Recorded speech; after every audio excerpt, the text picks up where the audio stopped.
Maagang na dog show ng netizens ang guest host ng unang hirit na si Baus Rufo dahil nakalimutan niya ang mga kapuso. Huling hirit na rin kaya niya yon? Pusuan na yan sa report ni Mariz Umali.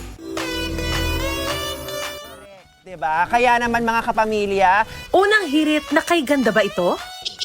hello po mga kapuso. O huling hirit na ito ng special guest host ng pambansang morning show kaninang umaga, si Baus Rufo.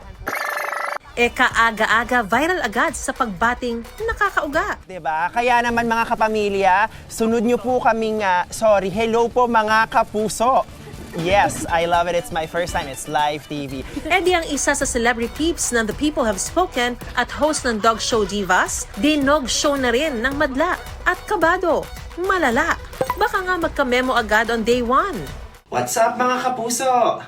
Kapuso! Hello kapuso! Hi kapuso! Oh my God kapuso, kamusta ka? Super love niya mga kapuso, willing to work overtime pa nga for free at nagpasalamat sa UH Barkada. Pero imbis na memo, ayan nga at day 2 secured. Muling naimbitahan as guest host sa pa-birthday sorpresa bukas si Baus. Nabuhayan tuloy siya ng loob at nagpasalamat kay Lord. Alam mo kapuso, okay ako ngayon. You know, as a kapuso, kapuso! May gentle reminder din siya sa sarili. Ladies and gentlemen, let's welcome Mr. Baus Rufo! Mariz Umali, GMA News.